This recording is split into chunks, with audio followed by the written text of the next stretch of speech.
مال دو تھوڑا اور بس لیتے چلے جاؤ، لیتے چلے جاؤ، لیتے چلے جاؤ. جب یہ جرم ہوتا ہے اللہ ایسے معاشرے پہ عذاب نازل کرتا ہے. تمہارے یہاں بڑے بڑے ڈاکٹر انجینئر پیدا ہو جائیں، سود کھاؤ گے کبھی اللہ کے یہاں فلاح نہیں پا سکتے. اللہ نے قرآن کریم میں فرمایا الذین یاکلون الربا لا یقومون الا کما یقوم الذی یتخبطہ الشیطان من المس. جو لوگ سود کھاتے ہیں قیامت کے دن جب وہ اٹھیں گے ان کی حالت ایسی ہوگی گویا کہ شیطان نے ان کو مس کر کے پاگل بنا دیا. اور آپ جانتے ہیں بالکل صحیح روایت علامہ البانی نے اس کی تصحیح کی، کئی محدثین نے اس کو ذکر کیا. حضرت برا بن عازب سے روایت ہے، فرماتے ہیں الربا اثنان و سبعون بابا. جو ربا ہے، جو سود اس کے 72 گناہ کے کتنے درجے ہیں؟ 72 درجے. 72. وعدناہا، سود کھانے کا جو گناہ ہے اس کا سب سے گھٹیا درجہ کیا ہے؟ اللہ اکبر، کیا فرمایا نبی نے؟ سب سے نچلے درجے کا جو اس کا گناہ ہے مثل اتیان الرجل امہ. اللہ اکبر، اللہ اکبر. اللہ ہم سب کو محفوظ رکھے. سود کا سب سے ادنا درجے کا جو گناہ ہے وہ یہ، سود کھانے والا گویا کہ اپنی ماں کے ساتھ زنا کرتا ہے. استغفر اللہ. کوئی انسان مسلمان ہو، ہندو ہو، عیسائی ہو، مجوسی ہو، کوئی بھی اپنی ماں سے زنا کرنا چاہے گا؟ نہیں. ماں کے ساتھ زنا کرے گا، ماں کے ساتھ بدکاری کرے گا. فرمایا جا رہا ہے کہ مثل اتیان الرجل امہ، اپنی ماں کے ساتھ زنا کرے. سود کا سب سے چھوٹا گناہ میرے بھائی یہ ہے. لیکن مجھے معلوم ہے بہت ہی کم ایسے لوگ ہوں گے اس حدیث کو سننے کے بعد بھی سودی کاروبار چھوڑ بیٹھے. اللہ رب العزت سے دعا ہے اللہ ایسے لوگوں کو سود کو چھوڑ کر کے حلال رزق اپنانے اور حرام سے بچنے کی توفیق عطا فرمائے. آپ جانتے ہیں رزق اللہ رب العزت نے ہر نفس کا رزق اپنے ذمہ رکھا ہے. وما من دابۃ الا علی اللہ رزقها. ہر ذی روح کا رزق اللہ نے اپنے ذمے لے کے رکھا ہے. اللہ سب کو رزق پہنچائے گا، لیکن شرط یہ ہے کہ انسان حلال کھائے، حلال پہنے، حلال پیے، حرام سے بچے. نبی صلی اللہ علیہ وسلم کی ایک حدیث ہے، پیاری حدیث. ابو ہریرہ رضی اللہ عنہ اس حدیث کے راوی ہیں، مسلم کی روایت. ابو ہریرہ رضی اللہ عنہ کہتے ہیں کہ اللہ کے رسول صلی اللہ علیہ وسلم نے فرمایا ان اللہ طیب لا یقبل الا طیبا. اللہ رب العزت پاکیزہ ہے، طیب ہے، اور پاکیزہ اور حلال مال کو قبول کرتا ہے. کیا مطلب؟ اللہ کے راستے میں اگر حرام مال خرچ کیا جائے اللہ اس کو قبول کرنے والا نہیں. اب کیا ہے، وہ پتاکا بیڑی والا، تو فلاں زردے والے، تو فلاں والے، یہ جتنے بھی لوگ حرام قسم کا کاروبار کرتے ہیں نا وہ اپنے مال کو اللہ کے راستے میں خرچ کرنا چاہتے ہیں. میں نے دیکھا بعض علاقوں میں جو پیشہ ور عورتیں ہوتی ہیں جن کو ہندی زبان میں کیا کہتے ہیں، وہ طوائف، ویشیا، جب مختلف مزاروں پہ چادر چڑھانے کے لیے جب بزرگوں کے نام پہ چادر نکلتی ہے نا سب سے زیادہ وہ طوائفیں آ کے اس میں پیسہ ڈالتی ہیں. اور یہ جتنے حرام قسم کا کاروبار کرنے والے ہیں 2 نمبر، وہ مسجد میں، مدرسوں میں اللہ کے راستے میں پیسہ خرچ کرنا چاہتے ہیں. مسجد بنے گی وہ چاہیں گے کہ ہم اپنا پیسہ دے دیں. ہاں، مسجد میں ماربل لگوا دیں، ٹائلز لگوا دیں، اے سی لگوا دیں، اللہ کے گھر میں خرچ کریں، نیکی کے کاموں میں خرچ کریں. میرے بھائی ان اللہ طیب لا یقبل الا طیبا.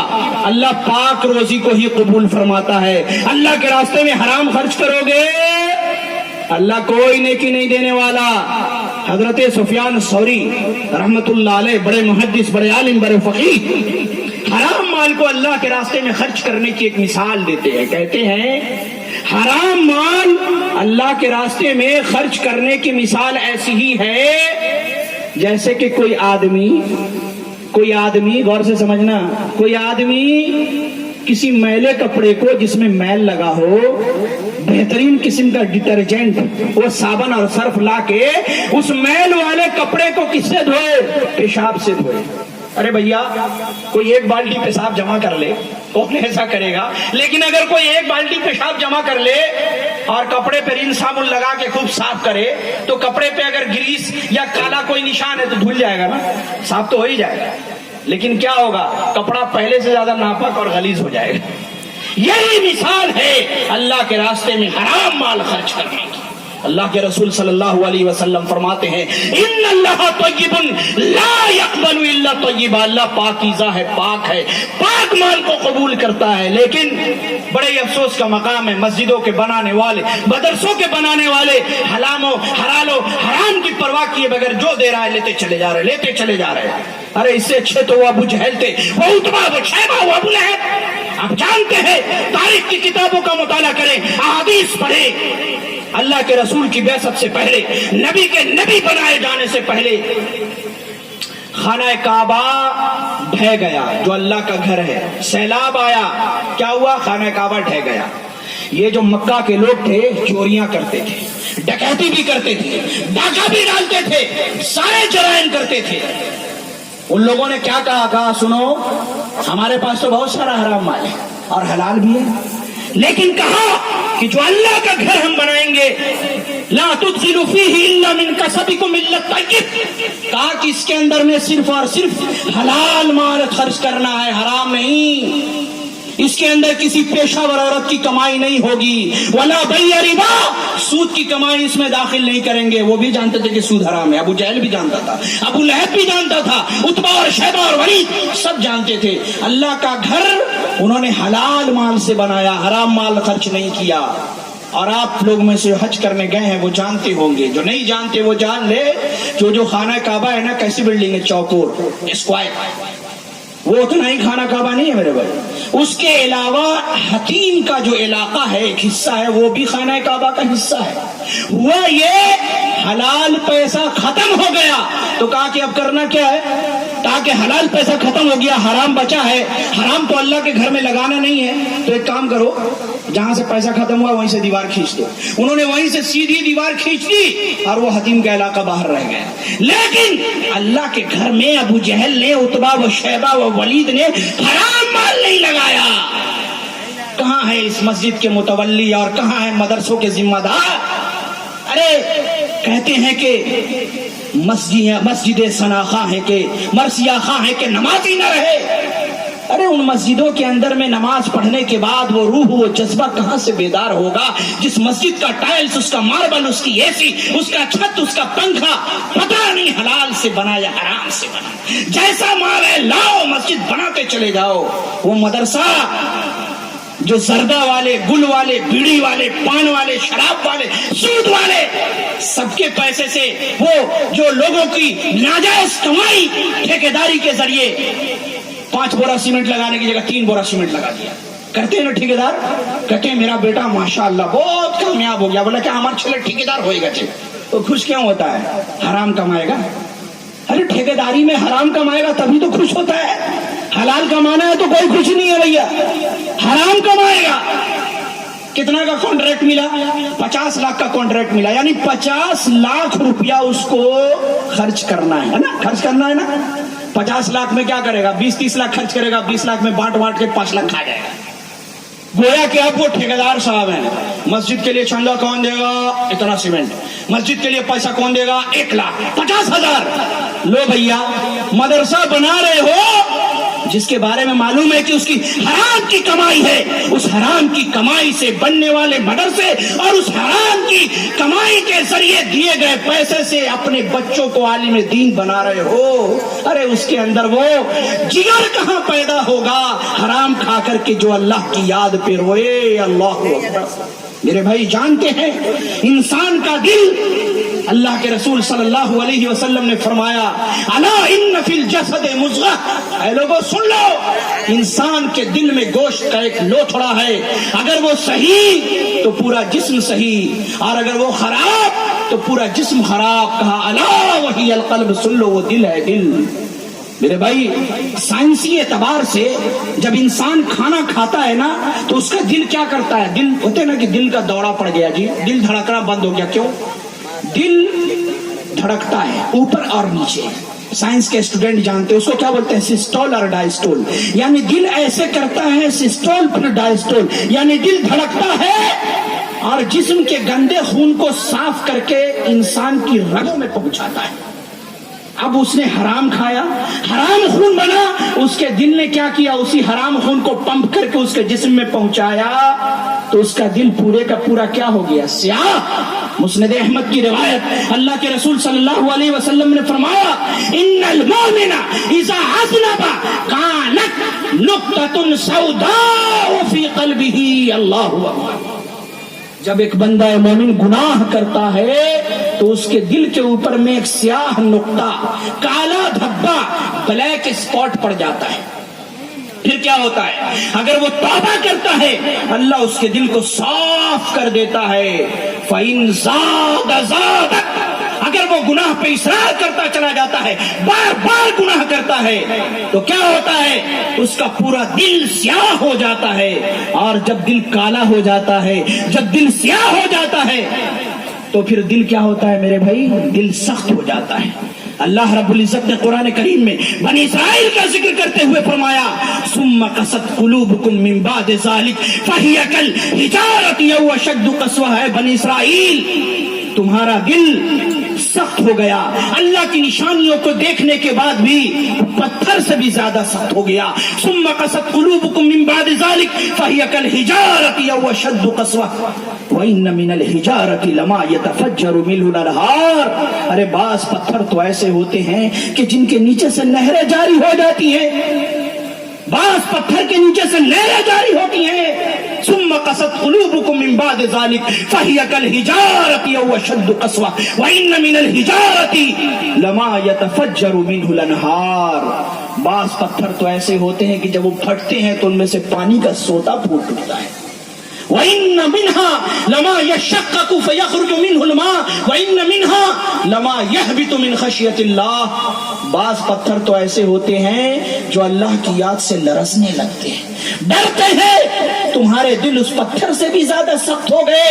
میرے بھائی جب انسان کے دل پہ گناہ کرتے کرتے گناہوں کی سیاہی چھاتی ہے تو کیا ہوتا ہے؟ دل سخت ہو جاتا ہے. اور جب دل سخت ہو جائے تو پھر دل اندھا ہو جاتا ہے.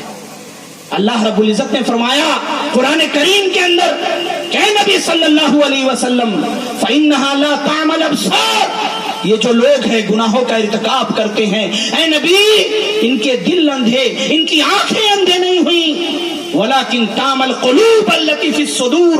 بلکہ ان کے سینوں میں جو دل ہے وہ اندھا ہو چکا ہے. میرے بھائی گناہ کرنے کے بعد جب انسان کا دل اندھا ہو جاتا ہے تو کتنی بھی بڑے جلسے کو قائم کر دیا جائے، بڑے سے بڑے مولوی آئے تقریر کر کے چلے جائیں، کوئی اثر نہیں ہوگا. بعد میں کیا کہیں گے؟ اموک مولانا صاحب کی دارون تقریر کরেছে মাশাআল্লাহ মজা এসে গেছে. ان لوگ تقریر کو چلو ہمارے گھوماس چلو. بس وہ آیا ہے ٹیسٹ لینے کے لیے، کس تقریر میں مزہ آیا کس میں نہیں آیا، وہ انٹرٹینمنٹ کے لیے آیا ہے، اس کے دل پہ کچھ اثر نہیں ہونے والا. تو میرے بھائی حلال کھاؤ اور اپنے آپ کو حرام سے بچاؤ. اور ایک چیز کہ نبی کریم صلی اللہ علیہ وسلم کا یہ فرمان ہے، آپ نے اپنی امتیوں کو کہا کہ سنو انما جعلت الذلۃ والصغار علی من خالف امری. جو میرے حکم کی مخالفت کرے گا اللہ اس پر ذلت طاری کر دے گا. نبی کا حکم. ایک چھوٹی سی مثال، ہم میں سے یہاں پر کتنے لوگ بیٹھے ہیں نا، سب کی داڑھی کیا ہے؟ مڈی ہوئی ہے. یہ نبی کی سنت ہے.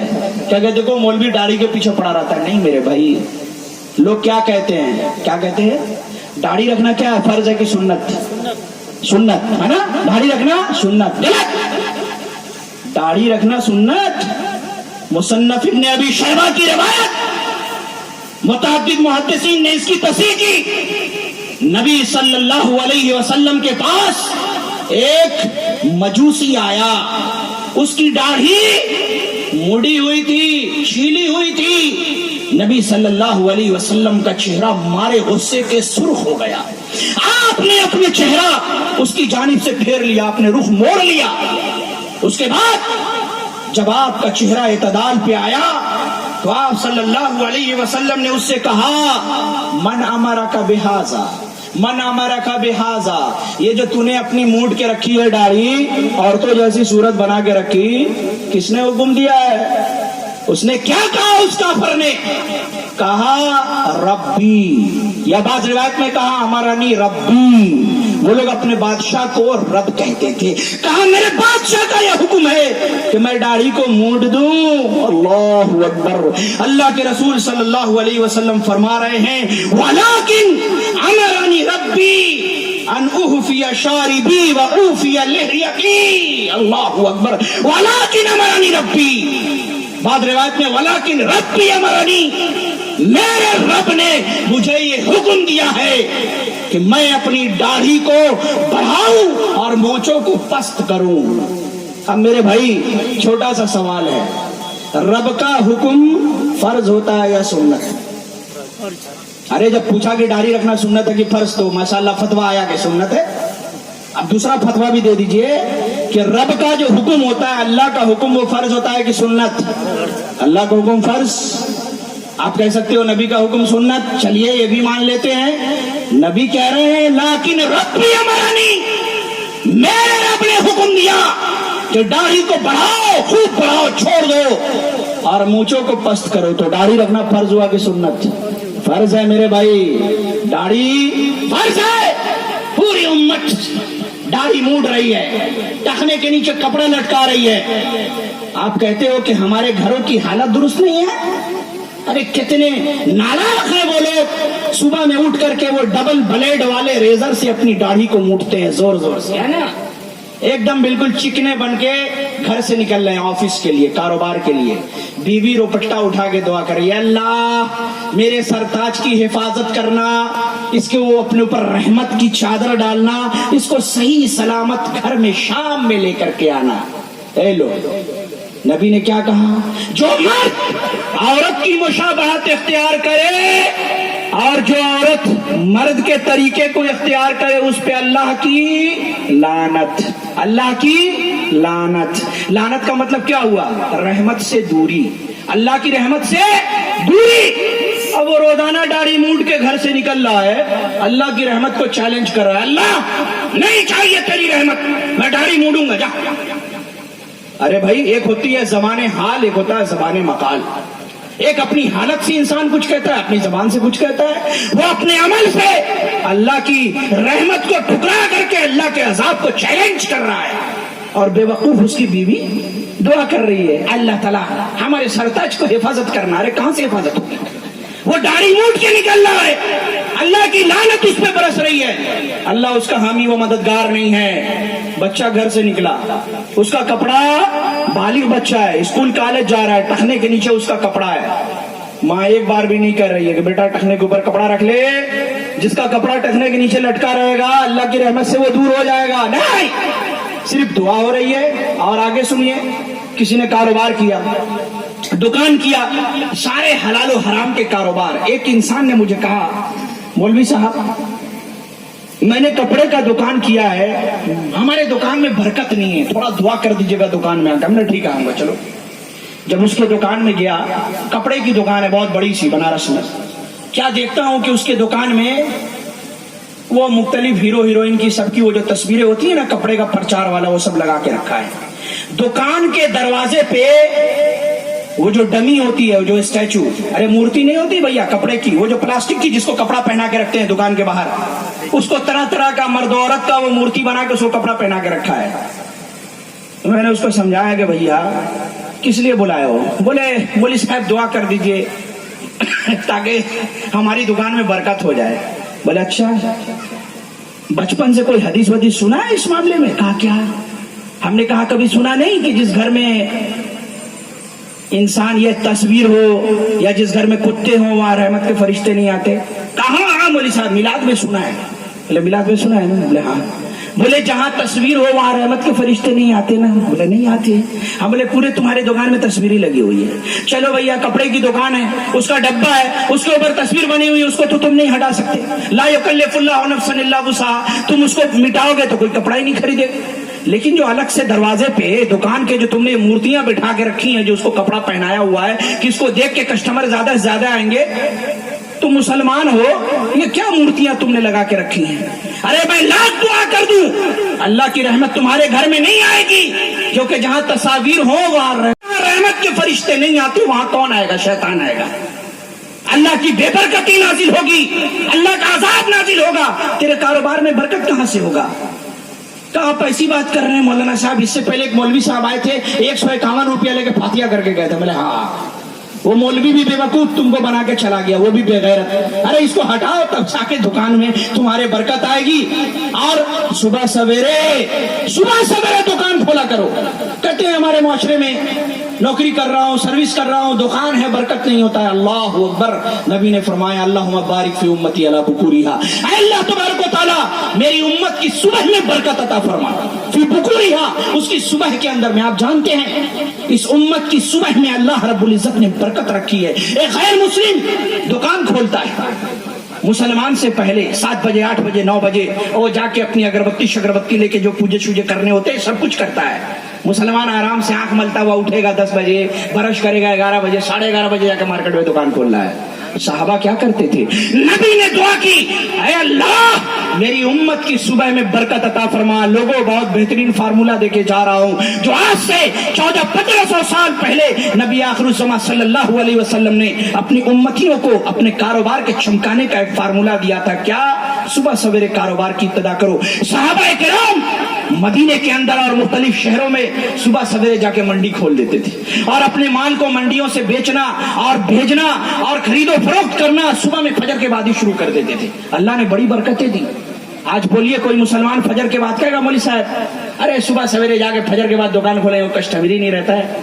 ارے اللہ کے بندے, کسٹمر نہیں آئے گا لیکن اللہ کی رحمت آئے گی انشاءاللہ. جب کسٹمر آنے شروع ہوں گے تو سب سے زیادہ تیری دکان میں آئیں گے. اگر کم بھی کسٹمر آئے, ان تھوڑے ہی کسٹمر کے ذریعے کمائے گئے مال میں اللہ اتنی برکت دے گا کہ وہ 50 کسٹمر کے مقابلے میں تیرے 10 کسٹمر میں اللہ برکت دے دے گا.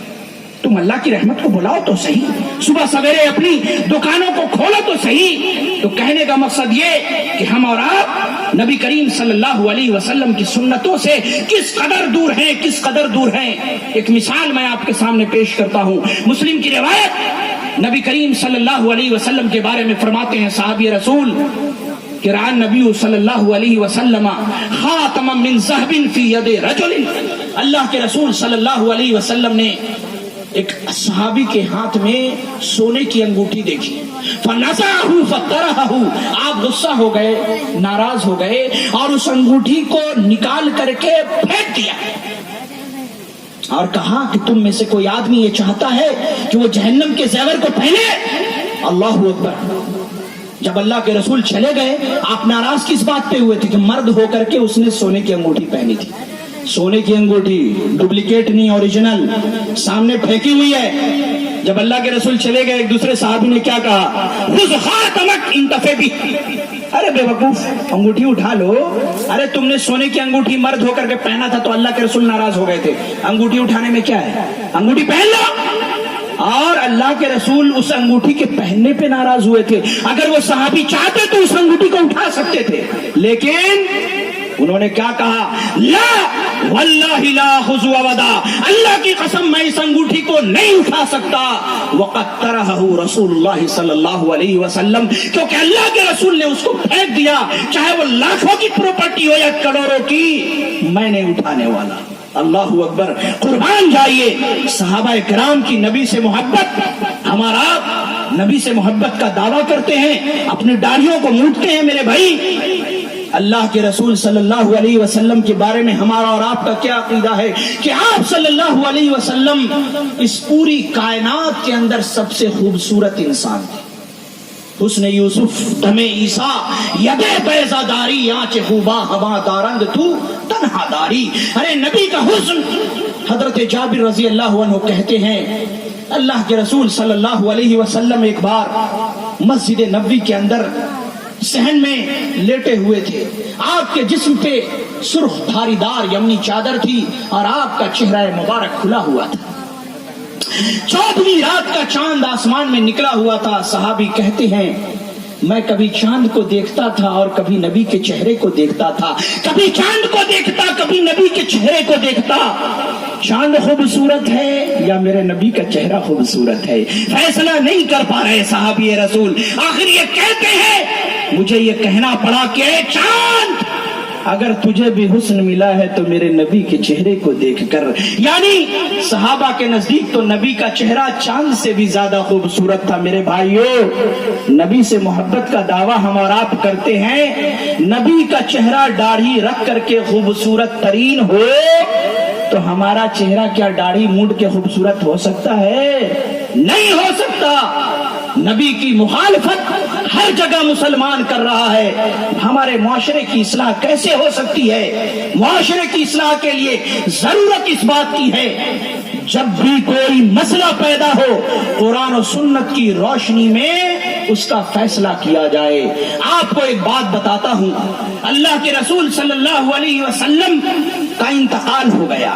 اللہ کے رسول کا انتقال ہو گیا. حضرت عمر فاروق رضی اللہ عنہ نے تلوار نکال لی. کہا سنو, اگر کسی نے کہا کہ اللہ کے رسول انتقال کر گئے ہیں, مر گئے ہیں, میں اس کی گردن کاٹ دوں گا. عجیب و غریب معاملہ. نبی کی لاش اما عائشہ رضی اللہ عنہا کے حجرے میں پڑی ہے, عمر فاروق تلوار نکالے ہوئے ہیں اور کہہ رہے ہیں کیا اگر کسی نے کہا نا کہ نبی انتقال کیے ہیں اس کی منڈی اڑا دوں گا, اس کی گردن کاٹ دوں گا. اب صحابہ کرام میں کنفیوژن, نبی انتقال کیے ہیں کہ نہیں کیے ہیں؟ بخاری کی روایت ہے حضرت ابوبکر صدیق رضی اللہ عنہ مقام سنہ کے اندر ان کا مکان تھا, وہاں سے تشریف لاتے ہیں, دیکھتے ہیں کہ حضرت عمر فاروق رضی اللہ عنہ تلوار لیے ہوئے ہیں, مجمع اکٹھا ہے اور کہتے ہیں کہ اللہ کے رسول صلی اللہ علیہ وسلم وہ کہتے ہیں اللہ کی قسم اللہ کے رسول مرے نہیں, ولیکن ذهب الی ربی, بلکہ اپنے رب کے پاس گئے اور اللہ کے رسول لوٹ کے آئیں گے جیسے کہ موسیٰ علیہ السلام کوہ طور پر جا کر اپنے رب کے پاس سے لوٹ کر آئے تھے. اور جن کا عقیدہ ہے کہ اللہ کے رسول مر گئے ہیں ان کے ہاتھ اور پیر کو کاٹ دیں گے. اللہ اکبر. ابو بکر صدیق رضی اللہ عنہ اپنے گھوڑے سے اترتے ہیں, اپنی سواری سے اترتے ہیں, مسجد نبوی کے اندر تشریف لے جاتے ہیں, ڈائریکٹ اما عائشہ رضی اللہ عنہا کے حجرے میں تشریف لے جاتے ہیں. کیا دیکھتے ہیں؟ اللہ کے رسول صلی اللہ علیہ وسلم کا جسم مبارک لاش کی صورت میں آپ کی چارپائی پہ رکھا ہوا ہے, آپ کا چہرہ ڈھکا ہوا ہے. ابو بکر صدیق رضی اللہ عنہ اللہ کے رسول صلی اللہ علیہ وسلم کے چہرے سے چادر ہٹاتے ہیں, گھٹنے کے بل جھکتے ہیں, بیٹھتے ہیں, نبی کے چہرے سے چادر ہٹاتے ہیں, نبی کے پیشانی کو بوسہ دیتے ہیں اور کہتے ہیں کہ تحیّا بھدا کا ابی و امی, اے اللہ کے رسول آپ پر میرے ماں باپ قربان ہو, کہ تحیّن و میتن, آپ اپنی زندگی میں بھی پاکیزہ تھے اور مرنے کے بعد بھی پاکیزہ ہیں. پھر اللہ کے رسول صلی اللہ علیہ وسلم کے وہ صحابی ابو بکر صدیق اگلا جملہ کہتے ہیں کہ اے نبی صلی اللہ علیہ وسلم اللہ نے جو آپ کو موت دینی تھی وہ دے دی. اما الموتۃ التي كتب الله عليك فقد متها لن يذيقك الله الموتتين ابدا. اللہ آپ کو دو موت سے دوچار نہیں کرے گا, جو موت آپ کو آنی تھی وہ آ چکی. اس کے بعد ابو بکر صدیق رضی اللہ عنہ اللہ کے رسول کی لاش کو وہاں چھوڑ کر کے باہر تشریف لاتے ہیں. دیکھتے ہیں عمر تلوار لیے ہوئے ہیں, کوئی مجال نہیں ہے کہ کہہ دے کہ نبی مر گئے ہیں, ہے نا. ابھی ہمارے یہاں نا ہندوستان میں بہت سارے دینی بھائی کہتے ہیں کہ اگر کہہ دو کہ نبی مر گئے, کہتے ہیں گستاخ ہے, وہابی ہے, نبی پردہ فرما گئے. ارے نعوذ باللہ من ذالک, نبی پردہ فرما گئے. پردہ تو عورتیں کرتی ہیں, مرد کرتا ہے کیا؟ بولے نبی پردہ کر گئے ہیں. ارے مرد تو پردہ نہیں کرتے, انہوں نے ایک لفظ بنا کر رکھا ہے پردہ, پے رے دال اور ہے. ارے بھیا پردہ جو ہے اس کا لفظ تو عربی زبان میں ہے بھی نہیں. حضرت ابوبکر صدیق رضی اللہ عنہ اللہ کی حمد و ثنا بیان کرتے ہیں، سارا مجمع حضرت ابوبکر صدیق کی طرف متوجہ ہو جاتا ہے. اللہ کی حمد و ثنا کے بعد قرآن کریم کی آیت کریمہ پڑھتے ہیں. حضرت ابوبکر صدیق رضی اللہ عنہ کہتے ہیں وما محمد الا رسول قد خلت من قبلہ الرسل.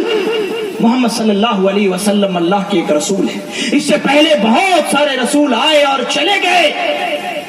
افئن ماتا، اگر رسول مر جائیں، وما محمد الا رسول قد خلت من قبلہ الرسل افئن ماتا وقتل، اگر رسول مر جائیں یا قتل کر دیے جائیں، انقلبتم علی اعقابکم، تو کیا تم لوگ اپنے ایڑیوں کے بل پلٹ جاؤ گے؟ وما محمد الا رسول قد خلت من قبلکم رسل افئن ماتا وقتل، اگر نبی مر جائیں یا قتل کر دیے جائیں، انقلبتم علی اعقابکم، تو کیا تم لوگ اپنے ایڑیوں کے بل پلٹ جاؤ گے، دین سے پھر جاؤ گے؟ ومن ينقلب علی عقبیہ فلن یضر اللہ شیئا، جو دین کے اختیار کرنے کے بعد کفر کا راستہ اختیار کرے گا وہ اللہ کو کوئی نقصان نہیں پہنچا سکتا. پھر ایک آیت کریمہ پڑھی انک میت وانہم میتون، اے نبی آپ کو بھی موت آنی ہے، اور جو لوگ آپ کی دعوت کا انکار کرنے والے ہیں ان کو بھی ایک دن مرنا ہے. تو گویا کہ جب یہ آیت کریمہ پڑھی، پھر ابوبکر صدیق رضی اللہ عنہ نے ایک تاریخی جملہ فرمایا، کہا سنو من کان یعبد محمدا، کہ تم میں سے جو کوئی بھی محمد عربی صلی اللہ علیہ وسلم کی عبادت کرتا تھا تو سن لے، فإن محمدا قد مات، محمد صلی اللہ علیہ وسلم مر چکے ہیں. ومن کان یعبد اللہ، اور جو اللہ کی عبادت کرتا تھا تو سن لے، فإن اللہ حی لا یموت، اللہ رب العزت زندہ ہے، اسے کبھی موت نہیں آنے والی. بخاری کی روایت ہے فنشج الناس یبکون، لوگ پھوٹ پھوٹ کر رونے لگے. حضرت عمر فاروق کہتے ہیں اس آیت کو سننے کے بعد ایسا لگا کہ یہ آیت ابھی نازل ہوئی ہے. کہتے ہیں کہ میرے قدموں نے میرے جسم کا بوجھ اٹھانا چھوڑ دیا، میں زمین پہ گر گیا، میرے ہاتھوں سے تلوار گر گئی. کیا ہوا؟ اللہ کے رسول صلی اللہ علیہ وسلم کا فرمان آیا، رب کا قرآن آیا، اختلاف ختم. عمر فاروق نے اپنے مسئلے میں رجوع کر لیا. لیکن ہمارے اور آپ کے معاشرے میں لڑائی ہو، جھگڑا ہو، کیسا بھی مسئلہ ہو، کیا ہوتا ہے؟ اگر گاؤں کے علماء کرام، بزرگان دین اگر کسی مسئلے میں فیصلہ کر دے، کہتے ہیں ٹھیک ہے قرآن میں تو ہے، حدیث میں ہے، لیکن ہم نہیں مانیں گے. ماننے کے لیے آدمی تیار نہیں ہوتا میرے بھائی. جب آدمی اللہ اور اس کے رسول کے احکام کو نہیں مانتا تو کیا ہوتا ہے؟ اللہ رب العزت کا عذاب آتا ہے. اور ایک آخری بات، بہت ہی اہم بات، کہ معاشرے کے بگاڑ کے اسباب میں نبی صلی اللہ علیہ وسلم کے سنت کی جو مخالفت ہوتی ہے اور نبی کی محبت کے جو دعوے دار ہم بنے بیٹھے ہیں، میرے بھائی ایک بات سن لے، نبی سے محبت، ارے ہماری نبی سے محبت ویسی ہو ہی نہیں سکتی جیسی کہ صحابہ کرام نے محبت کی. ارے صلح حدیبیہ کا موقع ہے، عروہ ابن مسعود ثقفی ایک کافر، اس نے صحابہ کرام کو نبی سے جیسی محبت کرتے ہوئے دیکھا، اس نے مکے میں جا کے کیا کہا؟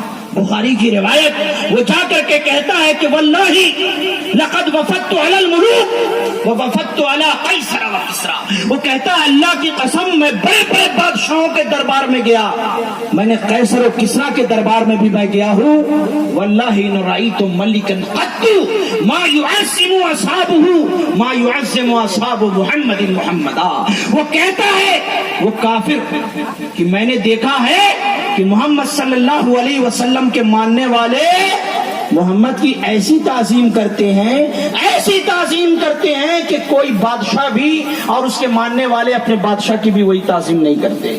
کیا فرماتے ہیں آگے؟ عروہ ابن مسعود ایک مشرک ہے، کافر ہے، ایمان نہیں لائے، کہتے ہیں کہ جب واللہ یتنخم نخامتا الا وقعت فی کف رجل منہم، کہتے ہیں ارے اللہ کے رسول سے ان کے صحابہ ایسی محبت کرتے ہیں کہ اللہ کے رسول اگر تھوکتے ہیں نا، منہ سے تھوک اور کھکاڑا نکالتے ہیں تو صحابہ اس کو اپنے ہاتھوں پہ لوٹ لیتے ہیں، فدلک بہا وجہہ وجلدہ، اور اس کو اپنے چہرے پر اور اپنے جسم پر مل لیتے ہیں. اللہ اکبر.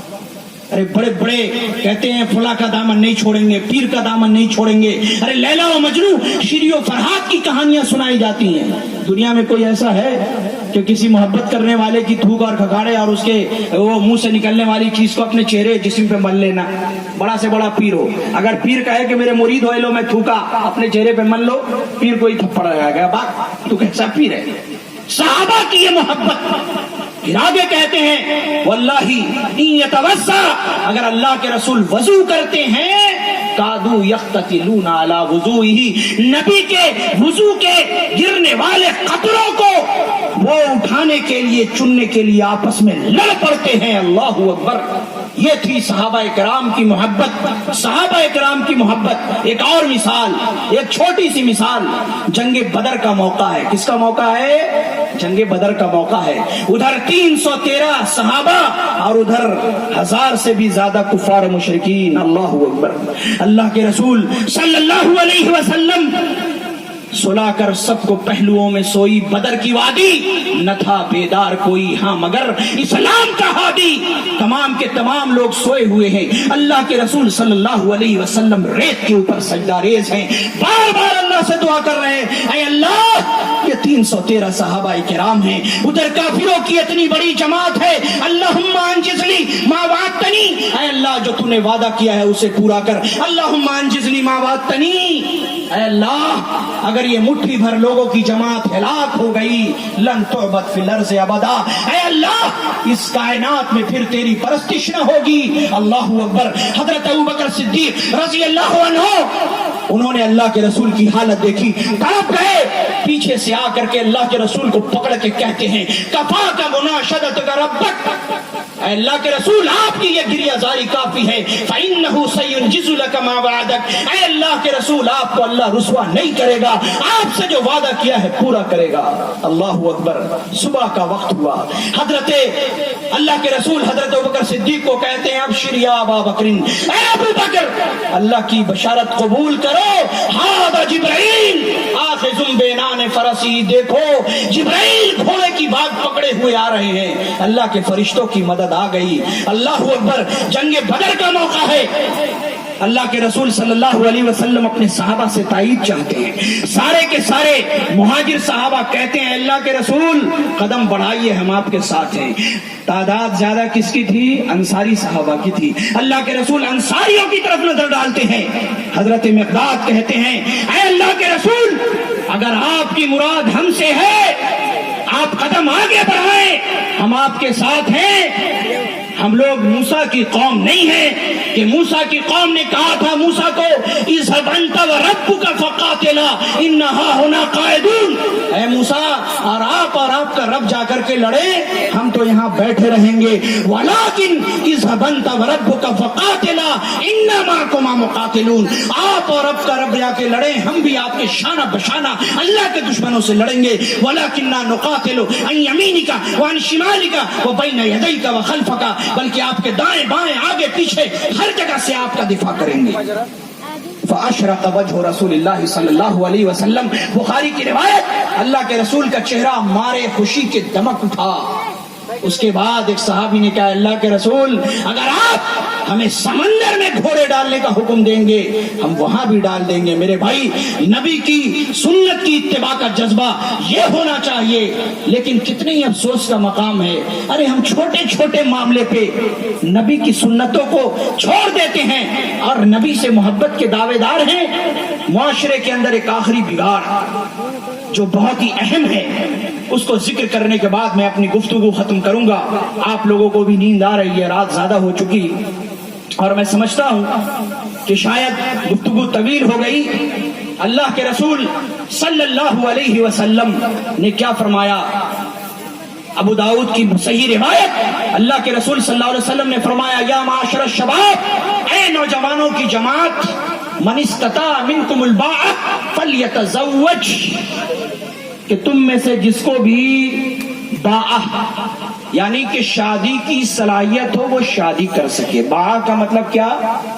وظیفہ زوجیت، یعنی بیوی کو راضی کرنے کے لیے اگر مردانہ طاقت ہے اور نان نفقہ خرچہ وغیرہ ہے تو وہ کیا کرے؟ شادی کر لے. کیوں؟ فَإِنَّهُ أَغَضُّ لِلْبَصَرِ، نظر کو پست کرتی ہے یہ شادی، وَأَحْسَنُ لِلْفَرْجِ، اور شرمگاہ کی حفاظت کرتی ہے۔ ایک نوجوان شادی کرنا چاہتا ہے لیکن اس کے والدین کیا کہتے ہیں؟